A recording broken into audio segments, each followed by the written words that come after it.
Bem-vindo a mais um vídeo da série Fundações de Divisa no Eberic. Nesse vídeo aqui eu vou mostrar mais uma solução que o Eberic fornece para a gente resolver estruturas que estão coladas na divisa, né? Nesse vídeo eu vou mostrar como fazer o lançamento de viga alavanca, tá? Que é uma viga que vai equilibrar a excentricidade do pilar de divisa, ligando a sapata de divisa a uma sapata centrada dentro do terreno, tá? Normalmente quando a gente pega a literatura técnica para estudar, esse aqui é o tipo de solução que normalmente é apresentado, tá? Usando a viga alavanca. Em relação à solução que a gente viu no vídeo anterior, em que a gente tinha lançado uma viga de equilíbrio e feito o equilíbrio da excentricidade aqui no nível do baldrame, a gente tem uma vantagem, né, que agora o pilar está nascendo na fundação. A fundação é um elemento pouco deslocável, vai ter um deslocamento apenas do recalque aqui. Enquanto antes o pilar estava nascendo numa viga em balanço, que é um elemento mais deslocável, e todo o deslocamento que o balanço tivesse, a probabilidade do pilar ia ter também, o que ia gerar uma perturbação dos esforços na superestrutura. Tá? Então aqui em termos de esforço, fica melhor. A desvantagem dessa solução aqui é a escavação que você vai ter que fazer para poder fazer essa viga aqui no nível da sapata. Quanto mais profunda a sua sapata ficar, maior vai ser a profundidade da viga e mais oneroso vai ser esse custo, tá? Então você tem que pesar isso na hora de adotar uma solução ou outra. Às vezes a solução vai ser pior para a estrutura, vai ser mais barata no fim das contas, tá? Mais viável de ser executada. Essa solução aqui de viga alavanca apoiada direto nas sapatas é um recurso relativamente novo no Eberic. Ele surgiu a partir do Eberic 2020, tá? E por que eu digo isso? Porque para a gente lançar a viga no nível da sapata, a gente precisa usar aqui o recurso de converter em fundações. Igual a gente fez lá no vídeo que eu mostrei como usar sapata de canto no Eberic. Inclusive, se você tiver assistido esse vídeo da sapata de canto, vai ser muito mais fácil você acompanhar aqui o passo a passo para lançar as vigas alavanca. Perdeu algum vídeo da série Fundações de Divisa? O link para a playlist se encontra na descrição do vídeo atual. Quer se aprofundar mais nas soluções de divisa do Eberic? Entender os cálculos que o Eberic faz, o que o Eberic não faz? Ver se o detalhamento está vindo certinho? Né? Qual o jeito certo de dimensionar e detalhar esse tipo aqui de estrutura? Quais são as diferenças entre o cálculo que o Eberic faz e o cálculo que a gente vê na literatura? Não deixe de se inscrever no meu curso Fundações de Divisa no Eberic. Primeira turma com as aulas ao vivo, tá? Só a primeira turma vai ter aula ao vivo. O link também está aqui na descrição. Então vamos ver aqui, vamos começar a ver como fazer o lançamento das sapatas de divisa com viga alavanca aqui. Então o primeiro passo aqui vai ser estimar as dimensões dessas quatro sapatas aqui. Por quê? Porque para eu lançar a sapata com a viga alavanca apoiada nela, eu preciso lançar usando aqui o converter em fundação.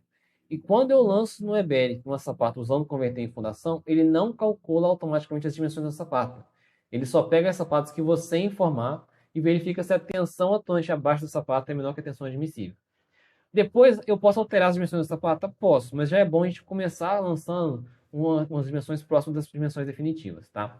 Então aqui eu vou precisar estimar as dimensões da sapata. Como que eu faço essa estimativa? Eu lanço todo mundo, né, com as sapatas centradas, tá? Usei o pilar de fundação para ele calcular sozinho as dimensões da sapata, mas lancei todo mundo como centrado.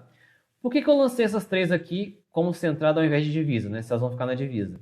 Porque, teoricamente, a viga alavanca vai conseguir centralizar a carga do pilar de divisa na sapata. Então vai ficar mais próximo de uma sapata centrada, né? Ainda vai ter uma margem de erro? Vai, tá? A tendência é a carga na sapata centrada ser menor do que a carga na sapata com a viga alavanca. Mas a diferença pequena, a margem de erro aqui pequena, isso vai impactar normalmente pouco nos resultados. Se impactar a ponto da nossa sapata aqui não passar na tensão admissível, é só a gente aumentar um pouquinho as dimensões da sapata depois, ok? Então vamos ver aqui quais dimensões que o Eberic estimou para as nossas sapatas, né? Aqui na seção, ele estimou aqui 55 por 70 para as sapatas que vão ser excêntricas, né? E para a sapata centrada aqui, 60 por 70. Isso aqui é só uma estimativa, né? Até porque a norma proíbe, né, uma sapata com dimensão em planta menor do que 60 centímetros. Então isso aqui não seria possível de ser feito, mas somente tem uma estimativa aqui das dimensões da área em planta que eu preciso para essa sapata, né?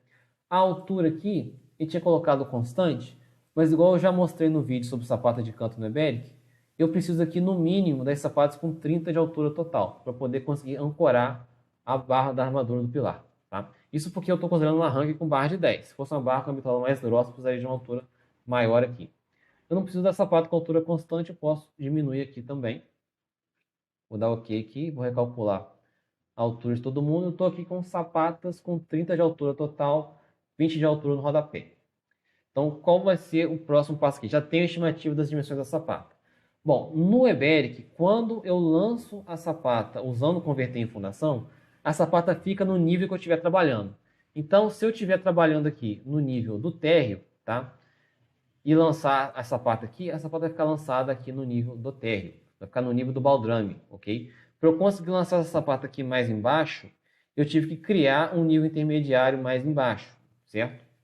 Uma outra opção é eu criar um nível extra. Tá? Eu mostrei já essas duas possibilidades no vídeo sobre sapata de canto e já mostrei que é melhor eu criar um nível extra. Então, sempre que eu tiver disponibilidade de mais pavimentos, né, se eu tiver folga no número de pavimentos na minha versão, é melhor eu criar um nível extra. Onde vai ficar esse nível extra? Vamos pensar aqui. As minhas sapatas, elas têm 1,5 m de profundidade. Cadê? Elas estão com 1,5 m de profundidade. Então, se eu tenho aqui o nível do baldrame, nível do térreo, no nível 0, o fundo da sapata está aqui no nível menos 1,5. Eu preciso criar um nível aqui que vai ser o topo da sapata, tá? Se a minha sapata tem 30 centímetros, todas elas têm 30 centímetros, eu preciso criar um pavimento aqui no nível menos 1,20, tá? Então eu vou criar aqui, o meu pavimento extra vai ficar no nível 1,20. Vou criar aqui então um nível abaixo do térreo, vou chamar de fundação. E vou dizer aqui que a altura do térreo até a fundação é 1,20. A altura do pavimento fundação em si não é importante, tá? Desde que seja maior do que a altura da sapata. Aqui o nível do solo é o nível 0, agora está sendo o nível, aqui esse nível 0 do Eberic agora vai ser aqui, ó, no topo das sapatas, né? O nível do solo está aqui agora no nível do baldrame, né? Vai estar 1,20 m acima. Então eu vou ter que lançar aqui o nível do solo 1,20 m acima do nível do pavimento fundação. Okay? Senão ele vai começar a jogar vento desde aqui do nível do topo da sapata, tá? Tem que fazer esse ajuste. Então, lancei aqui, criei o nível fundação, tá? Agora, esses 4 pilares aqui eu vou ter que jogar para o nível fundação, né? Eu vou converter de volta para pilar e vou copiar para o pavimento fundação. Agora, eles existem aqui no pavimento fundação e aqui eu vou converter em fundação. Vou usar aqui converter em fundação, seleciono os 4, dou Enter, fundação vai ser em sapata, o vínculo aqui eu vou deixar rotulado por causa do exemplo, normalmente eu não deixo rotulado. A sapata, princípio, vamos dizer 60 por 70, altura total de 30, altura do rodapé de 20, a altura do pescoço do pilar aqui, do colarinho, né? A altura do pilar na parte que chega na sapata. Quando a sapata ela é excêntrica, sem a viga alavanca, eu faço o pilar alargado, né? Igual eu mostro no meu vídeo de sapata de divisa com pilar alargado. Como eu vou ter a viga alavanca equilibrando a excentricidade, eu não preciso fazer esse pilar alargado. Tá? Eu posso fazer com as mesmas dimensões do pilar aqui de cima. Vou dar o OK aqui e todo mundo foi lançado como centrado, né? O P3 vai ser centrado mesmo. Aqui, o P1 e o P2 eu vou ter que jogar a excentricidade, né? Então é só eu escolher aqui qual vai ser a excentricidade que vai ter, ok? Então, no caso, ele teria que ficar excêntrico aqui. Para que está diferente aqui o pilar está em pé, aqui está deitado, porque tem tem um ângulo de rotação aqui, tá? Mas a princípio, ou o nosso sapato vai ficar assim ou assim, tá? Com a divisa no lado maior do pilar. Só a gente jogar numa direção, ó, joguei errado, só vim aqui e jogar para o outro lado. Pronto aqui. Pro lado de cá vai ser a mesma coisa, vai ser a divisa no lado maior do pilar. Vamos testar aqui. Ficou pro lado errado de novo, né? Posso só jogar aqui do outro lado. Eu poderia trocar o ângulo de rotação para 0 graus, mas aí eu tenho também que inverter os lados da sapata, inverter os lados do colarinho aqui. Eu acho mais fácil só fazer uma tentativa e ir rapidinho aqui e lançar certinho, né? Agora esse aqui é a sapata de canto, né? Essa de canto, normalmente eu prefiro trabalhar com ela quadrada, tá? Eu trabalho com ela quadrada quando eu faço um pilar alargado sem a viga alavanca. Como o pilar aqui não é alargado, segue as mesmas dimensões da estrutura lá em cima, a dimensão ideal dela nem é quadrada. A dimensão ideal é que esse balanço aqui fique igual a esse balanço aqui, para que a sapata fique com a menor altura possível. Então, por exemplo, no nosso caso aqui, o pilar está com 15 por 30 aqui, 15 aqui por 30 aqui, para que esse balanço fique igual a esse, né? Essa dimensão aqui da sapata tem que ficar 15 centímetros menor do que essa dimensão da sapata aqui, né? Se o lado do pilar aqui é 15 centímetros menor nessa direção do que nessa, o lado da sapata também tem que ficar 15 centímetros menor. Então eu voltaria para aquele 55 por 70, né? Mas eu não posso ter 55, vai ficar 60 mesmo, tá? Daria até para tentar diminuir aqui, fazer 60 por 60, enfim. Deve ter folga nessas dimensões aqui ainda, mas vou deixar com 60 por 70, com os balanços quase iguais aqui. Vamos ver se vai aceitar de boa. Aceitou, só tá na quina errada, né? Pronto, agora tá na quina certinha. Falta eu lançar as sapatas, as vigas alavanca. Na verdade, para sapata ainda falta aqui configurar a profundidade do solo. Nesse exemplo vai ser 1,20, expliquei melhor lá no vídeo sobre sapata de campo. Quando eu tenho sapatas com alturas diferentes, eu vou sempre calcular a profundidade para sapatas de menor altura. Está tudo melhor explicado lá no vídeo sobre sapata de campo. Aqui um detalhe importante, a AutoQI sugere, tá, o procedimento padrão deles é que a viga alavanca, a sapata excêntrica que é ligada em viga alavanca, ela seja lançada sem um colarinho, tá? E aí ela vai ficar com a altura constante. Vamos dar uma olhada no 3D como é que fica. Quando ela fica sem colarinho, tá? Essa opção aqui fica travada, eu não consigo dar essa densidade por aqui mais. Eu tenho que vir aqui, fixar a seção, tá? Pego aqui para pegar o meio, seleciono o pilar P4, seleciono a face do meio aqui, seleciono a face do meio do pilar e lancei aqui essa sapata excêntrica. Vamos ver aqui no 3D como é que ficou. Aqui no 3D, então, a gente vê que quando eu tirei o colarinho, ele entendeu que a sapata agora tem altura constante, tá? Isso é diferente de eu pegar aqui e jogar o H1 igual ao H0, tá? A princípio, visualmente, parece a mesma coisa. As duas sapatas estão com altura constante, né? Mas o Weberic olha com outros olhos, né, para a sapata que está sem o colarinho. Ele enxerga essas duas situações como situações diferentes. E sugere que a viga alavanca seja lançada em sapata sem colarinho, né? A sapata excêntrica tem que ficar sem colarinho. A sapata de dentro do terreno não precisaria. Eu vou mostrar aqui os três casos: a viga alavanca apoiada em sapata sem colarinho e altura constante, com colarinho e altura constante e com colarinho e altura variável, para a gente ver a diferença nos esforços. Depois eu vou dar a minha opinião a respeito, tá? É justamente por isso que eu criei o curso de Fundações de Divisa no Eberic, porque eu já testei todas as ferramentas aqui em exaustão, já fiz vários projetos e eu quero compartilhar com você as experiências e o aprendizado que eu tive ao longo desse processo, para que você possa saber o que eu sei sem ter que passar por todo o procedimento, todo o árduo procedimento que eu passei, ok? Você vai economizar, vai ganhar tempo e dinheiro aproveitando o curso de Fundações de Divisa no Eberic. Então, eu vou lançar aqui e vamos falar aqui rapidinho sobre a restrição que o Eberic impõe para as vigas, né? O Eberic exige que o fundo da viga alavanca não pode passar abaixo aqui do fundo da sapata. Nem faz sentido, né? Ele pede que o fundo fique aqui no nível do fundo da sapata ou acima. O topo da sapata ele não restringe, pode ficar acima do topo o topo da viga, a alavanca, ele não restringe, pode ficar acima do topo da sapata, ok? Só o fundo que não pode ficar, o fundo da viga não pode ficar abaixo do fundo da sapata. Eu, particularmente, imponho uma outra restrição aqui também, tá? Seria o que? Eu considero que o eixo da viga tem que passar aqui no centro da sapata e no centro do pilar, tá? Essa sapata aqui não importa, tá? O eixo pode pegar fora do centro dela, mas não deve passar fora do centro do pilar e do centro da sapata. Por quê? Se eu tiver uma situação assim, ó, tem uma sapata para cá, ó, e eu faço a viga alavanca aqui.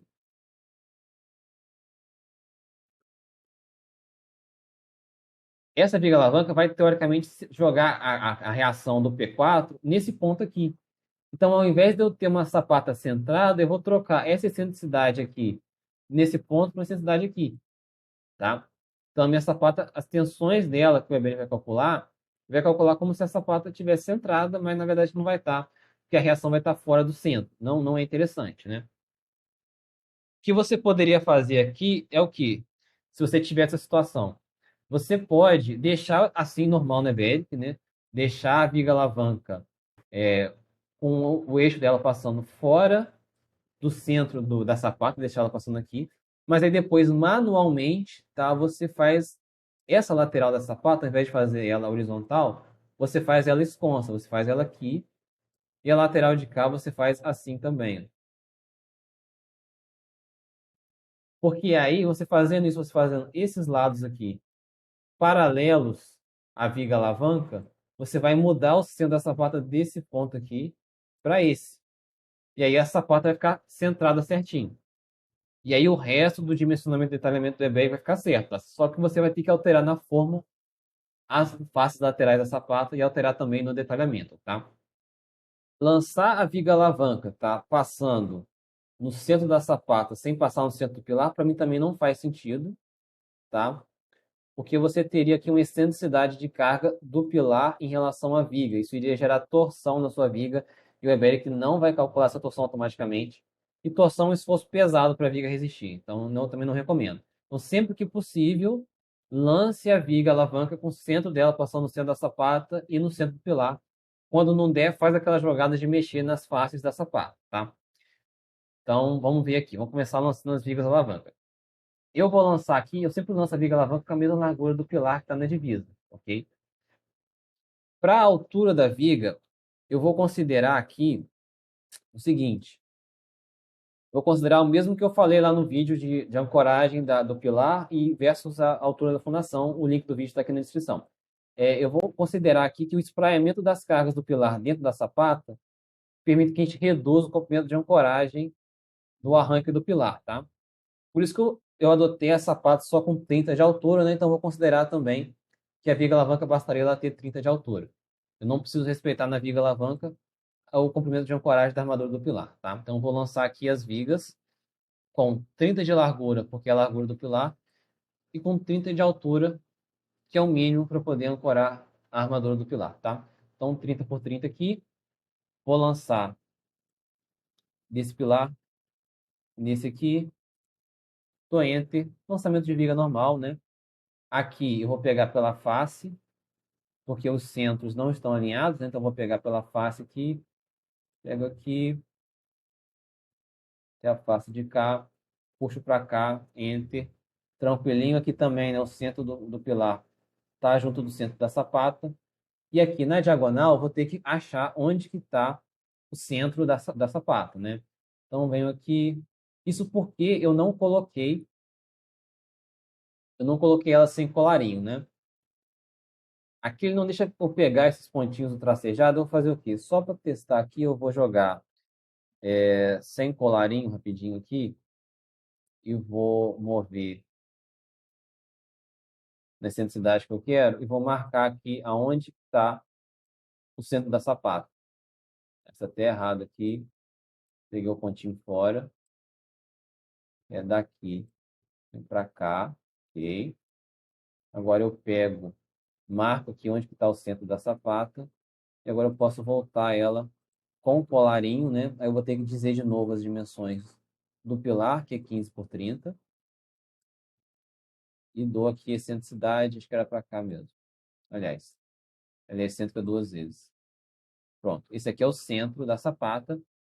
Tenho aqui uma linha que me marca do centro da sapata até o centro do pilar, tá? Vou ter que achar onde vai ser o começo da minha viga alavanca, né? Vou desenhar uma linha aqui de referência nessa face de cá, tá? Uso o comando estender, seleciona a linha de referência, seleciona a linha inclinada, o EB vai estender a linha inclinada até chegar na linha de referência.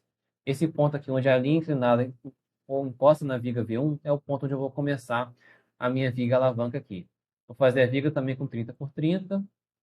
Pego a interseção aqui, começo a viga e termino ela aqui no centro do pilar. Vou dar Enter. Reparem aqui que tem um pedacinho de pilar para fora da viga aqui e para fora da viga aqui. Então, vou ter que aumentar essa viga para 35. 35 de largura. Agora sim ela vai pegar, vai conseguir abraçar o pilar inteiro, né? E o eixo dela continua passando certinho no centro da sapata. Lançamento aqui, então, está concluído, né? Vamos agora processar e olhar o porte para ver as diferenças nos esforços, tá? Então, a gente vai ter aqui, quando a gente lança a viga alavanca chegando na sapata sem colarinho, tá? Ele para o diagrama justamente na face da sapata, tá? Vamos olhar agora o diagrama de importante. Parou o diagrama também na face da sapata. Quando a gente olha o caso, tanto o caso em que a sapata tinha altura constante sem colarinho e altura variável com colarinho, a viga alavanca ficou apoiada no pilar e não na sapata. Então, o diagrama de aumento fletor foi até a face do pilar e o diagrama de cortante também foi até a face do pilar. Então, particularmente, eu não gosto de nenhum dos dois modelos, tá? Porque o modelo que a gente está acostumado a fazer no cálculo manual, né? O diagrama de aumento fletor, ele continua aqui dentro da sapata, só que ele aumenta um pouquinho aqui ainda, depois ele diminui, tá? Então, eu fico meio receoso desse momento ficar menor do que o máximo que ocorre aqui dentro da sapata. Eu acabo fazendo um ajuste aqui no dimensionamento manualmente, né? Então, ele nem precisava, né, continuar crescendo até chegar no pilar, né? Mas ele não devia parar de crescer aqui na face da sapata. Outro detalhe também, quando a gente faz, não é, usando sem colarinho, a gente acaba sendo obrigado a fazer esse sapato com altura constante. Se eu tivesse uma sapata mais carregada, que obrigasse que eu tivesse uma altura total maior, tivesse uma altura de 70 centímetros, por exemplo, eu teria que fazer uma sapata com altura constante de 70 centímetros, ia gastar muito concreto. Então, por isso que eu acabo não gostando muito dessa solução de fazer a viga alavanca na sapata sem colarinho, gasta muito concreto. Se a sapata for baixa, dá até para fazer. Se for uma sapata mais alta, é preferível burlar aí o procedimento padrão da AutoQI e lançar com colarinho e altura variável. Agora, um ponto importante é referente ao cortante, né? No cálculo manual, gera um cortante bem elevado aqui dentro da sapata, né? O cortante máximo é justamente dentro da sapata e bem maior do que esse cortante que surge na viga fora da sapata. O que que a gente vai fazer com esse cortante? Onde é que ele vai ser dimensionado, né? Aqui, se a gente for olhar o detalhamento da viga, vamos olhar os estribos dela, ver se foi considerado. Tem aqui cortante, tem aqui estribo, né? Estribo mínimo aqui de 5,0 a cada 13. Será que ele está levando em consideração aquele cortante elevado aqui na sapata? O que que ele está fazendo? O que que deve ser feito? Esse tipo de coisa que você vai conferir lá no meu curso de Fundações de Divisas no EBERIC. O lançamento em si, o jeito de fazer, eu já mostrei, tá? Aí você que escolhe como você vai preferir fazer. Você vai preferir usar o procedimento padrão da AutoQI e deixar sem colarinho ou usar com colarinho, né? Ah, rapidinho, tá faltando detalhes sim, calma aí. Tem os detalhes que eu tinha mostrado lá no vídeo de sapata de canto, né? A gente tem que configurar aqui a profundidade do solo, tá? A quantidade de solo que tem entre o nível do baldrame, né? E o topo da sapata aqui, no nosso caso, 1,20 m. Eu explico melhor sobre esse valor lá no vídeo sobre sapata de canto. E eu vou ter que configurar também aqui, em critérios de detalhamento, pilares, caso a altura seja menor que a ancoragem do pilar, né? Caso que a altura da sapata, no caso, seja menor que a ancoragem do pilar, eu tenho que marcar aqui para detalhar, senão ele não vai detalhar o arranque nessas fundações aqui. Lembrando que eu tenho que marcar esse detalhar aqui só para gerar o arranque das sapatas, né? Arranque em pilar que nasce em viga, eu deveria manter aqui o detalhar aumentando a quantidade, tá? Ou, preferencialmente, aumentar a altura da viga. Então, aqui o meu exemplo eu teria que processar de novo, porque estava sendo calculado com a altura de solo errado nas sapatas, tá? A gente tem que verificar que também se as sapatas passaram, né? Ver se as dimensões que eu adotei eram suficientes. Aqui, ó, a S3 e S4 não foram, eu teria que aumentar essas sapatas. Vamos só ver aqui, ó, para ver qual que foi a diferença, né? Se a gente olhar, ó, a tensão admissível limite era 150 e não passou bem por pouquinho, tá? 157,90. Agora a S4 deu um outro erro. Está dizendo que a seção da sapata é inconsistente para a hipótese de sapata rígida. Ele está pedindo aqui para a gente aumentar a altura dessa sapata. Mas a gente vê que isso aqui, na verdade, por enquanto é um bug do Weberic, tá? Ele está calculando errado aqui a altura mínima que precisa para a sapata ser calculada como rígida quando a sapata é excêntrica, né? Eu tive que aumentar, eu fui obrigado a aumentar aqui para 35 desnecessariamente. Sendo que eu sei que ela passa com 30 porque a S1 era exatamente igual e passou com 30, né? Então isso aqui é mais um ponto contra, pelo menos por enquanto, até eles corrigirem esse bugzinho, é mais um ponto contra a gente lançar, seguindo o procedimento da AutoQI, que é de fazer a viga alavanca apoiada em sapata sem colarinho. Por fim, lembrando que a gente tem a possibilidade de lançar também usando o pavimento intermediário, tá? Eu não vou mostrar nesse vídeo, mas se você quiser saber como lançar uns detalhezinhos específicos referentes ao lançamento da viga alavanca, no caso de você lançar a fundação aqui no nível intermediário, é só você consultar o meu vídeo sobre sapata de canto no Eberic. É só você seguir o mesmo procedimento lá para criar um nível intermediário e ajustar ali a profundidade do solo e usar os procedimentos que eu mostrei nesse vídeo aqui para poder lançar as vigas da alavanca. Não se esqueça, ficou com alguma dúvida, não guarda para você. Pode deixar aí nos comentários, eu pessoalmente respondo todos os comentários. Só não vai perguntar coisa que eu não sei, hein? Não, beleza, pode perguntar assim que eu vou lá e corro desculpa também. Tá? E não deixe de conferir também o meu curso aí, Fundações de Divisa no Eberic. Primeira turma com aulas ao vivo, só a primeira turma vai ter aulas ao vivo. Espero a sua presença lá, tá? E como vai ser aula ao vivo, vai ter vaga limitada. Vou ficando por aqui, até a próxima, tchau.